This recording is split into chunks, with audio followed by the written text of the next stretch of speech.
बिस्मिल्लाहिर्रहमानिर्रहीम।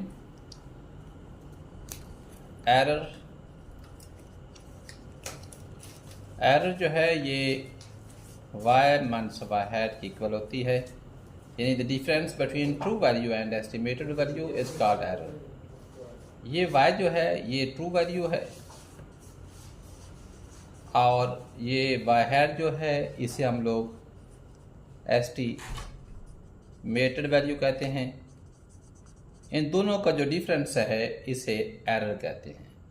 एरर की दो किस्में हैं, एक रैंडम, दूसरी नॉन रैंडम। तो सवाल ये पैदा होता है कि रैंडम और नॉन रैंडम में फ़र्क क्या है। फ़र्क ये है कि जैसे मिसाल के तौर पे हमारे पास ये एरर है, ये भी ध्यान में रहे कि एरर की अलामत EI भी है और एप्सिलॉन I भी है। अगर डाटा सैंपल का हो तो EI लिखते हैं, अगर डाटा पॉपुलेशन का हो तो फिर एप्सिलॉन यानी EI ये वाला लिखते हैं। एरर की मैं दो एग्जांपल देता हूँ, आपके सामने रखता हूँ। -7 2 5 8 -5 -3 all it is equal to 0। Errors -7 2 5 8 -5 3, अगर इन तमाम एरर्स का मजमूआ जो है वो 0 हो जाए, जैसे sum of EI is equal to 0 हो जाए, तो इसे रैंडम एरर कहते हैं।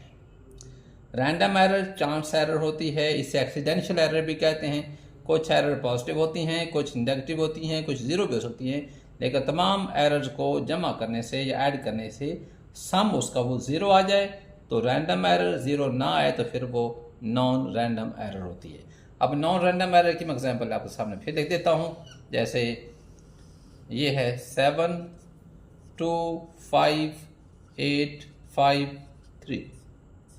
ये यहाँ पे एरर्स जो हैं, ये error number 1, error 2, error 3, error 4, error 5 and 6th error. इन तमाम एरर्स को जमा करें। जमा करने के बाद इसका जो रिजल्ट होगा that is not equal to 0 in sum of EI is not equal to 0। जब ये एरर्स का सम 0 ना हो तो उसे हम लोग नॉन रैंडम एरर कहते हैं।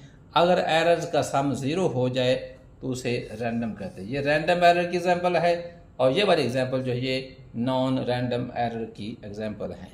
ये था इन दोनों में फ़र्क, रैंडम एरर में और नॉन रैंडम एरर में।